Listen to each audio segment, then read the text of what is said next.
कराची के डिफेंस के इलाके में यौम आज़ादी के दिन पर एक दिल दहला देने वाला सानिया पेश आया। 4 और 7 साल के 2 मासूम बहन भाई अपनी ही मां के घर में बेदर्दी से कत्ल कर दिए गए। पुलिस के मुताबिक ये जुर्म उनकी वालिदा ने किया।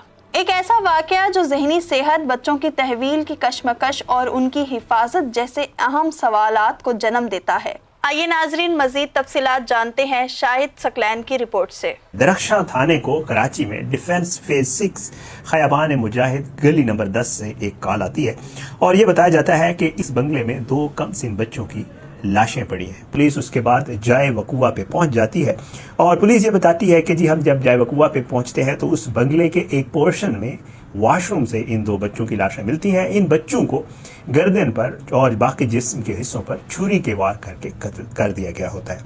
पुलिस शवाहिद वगैरह इकट्ठी करती है और क्राइम सीन यूनिट को भी तलब करती है और बच्चों की लाश को कानूनी कार्रवाई के लिए ईदी एम्बुलेंसों के जरिए जिनाह अस्पताल मुंतकिल कर दिया जाता है। बच्चों को जब इनकी शिनाख्त की जाती है तो इसमें 4 साल के समिया दुख्तर गुफरान और 7 साल जर्रार वल्द गुफरान जो है इन बच्चों के नाम होते हैं। पुलिस मजीद तफ्तीश करती है तो पता यह चलता है कि ये घर इन बच्चों की माँ का है। इन बच्चों की माँ और बाप अलग अलग रह रहे हैं। पुलिस को यह पता चलता है कि इन बच्चों के साथ ये सब कुछ किसी और ने नहीं बल्कि इनकी सगी माँ ने ही किया है। पुलिस ये बताती है कि इस खातून का नाम जो है वो अदीबा है। एसएसपी साहब मजीद ये बताते हैं कि जब हमने इस खातून को हिरासत में लिया और उससे पूछ की तो हमें ये पता चला कि इस अदीबा नामी खातून की शादी 9 साल कबल गफरान नामी शख्स से हुई थी, या गफरान भी कह सकते हैं।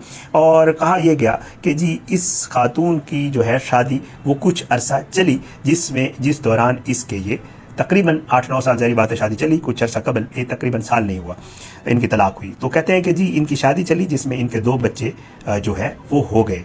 अच्छा, अब इस गुज़श्ता साल सन 2024 के सितंबर में इन दोनों में सेपरेशन हो गई थी। तो अदालत है वहाँ पे बच्चों की जो है वो कस्टडी का केस भी चला। अदालत ने बाप के हक में फैसला दे दिया।